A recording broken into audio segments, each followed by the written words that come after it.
ایک کویسچن تھا کہ بعض اوقات قرآن کی تلاوت کر رہے ہوتے ہیں تو والدہ آواز دے لیتی ہیں، تو کیا کریں، ہم تلاوت جاری رکھیں یا روک کر جواب دیں؟ دیکھیں، اگر والدہ کی ناراضگی کا اندیشہ ہے، یعنی ان کی دل آزاری ہوگی، ناراض ہوں گی، تو واجب ہے کہ قرآن کی تلاوت روک کر جواب دیں۔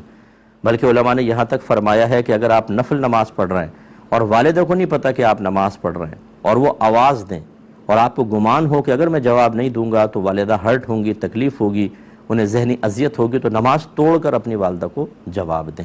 اس پہ جریج عابد کا واقعہ اگر آپ کو یاد ہو، میں نے کافی پہلے بیان کیا تھا کہ وہ عبادت کرتے تھے اپنے حجرے میں علیحدہ ہٹ کر۔ پہلے دور میں جائز تھا کہ آبادی سے ہٹ کر حجرے بنا کر اور وہاں عبادت کی جائے، تو وہ نماز پڑھ رہے تھے، والدہ نے آ کے آواز دی، تو جریج نے سوچا اللہ کی بارگاہ میں التجا کی، اللہ تعالیٰ میں تیری بارگاہ میں ہوں، نماز پڑھوں یا والدہ کو جواب دوں؟ تو ذہن نے فتویٰ یہ دیا کہ نماز جاری رکھیں۔ نماز جاری رکھی، والدہ چلی گئیں، 2-3 دفعہ ایسا ہوا تو والدہ طیش میں آ گئیں اور انہوں نے ان کو بد دعا دی کہ اللہ تعالیٰ یہ اس وقت تک نہ مرے جب تک کسی فاحشہ کا منہ نہ دیکھ لے۔ اب اتنے عابد، لیکن والدہ تھیں، بہرحال بوڑھی تھیں، نکل گیا زبان سے۔ تو کچھ لوگ ان سے حسد کرتے تھے، انہوں نے ایک طوائف کو کہا کہ اس کو کسی طریقے سے گمراہ کرو، اس نے چیلنج قبول کیا، آ کے بہکانے کی کوشش کی، یہ نہیں مانے، متقی پرہیزگار تھے، تو اس نے گناہ کیا، اور جب بچہ پیدا ہوا تو وہ بستی میں لے جا کر کہا یہ جریج کا ہے، اس نے میرے ساتھ برا معاملہ کیا ہے۔ لوگوں نے آ کے مارا پیٹا، ان کا سارا حجرہ گرا دیا۔ تو انہوں نے کہا مجھے تھوڑی بتاؤ تو اسے کیوں مار رہے ہو؟ کہا کہ یہ وجہ ہے۔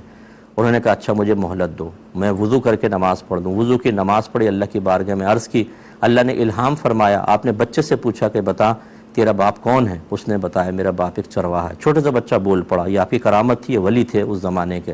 تو پھر لوگوں نے آپ کو چومنا شروع کر دیا، بوسہ لینا، ہاتھ چومنا، اور پھر آپ کا حجرہ دوبارہ بنایا گیا۔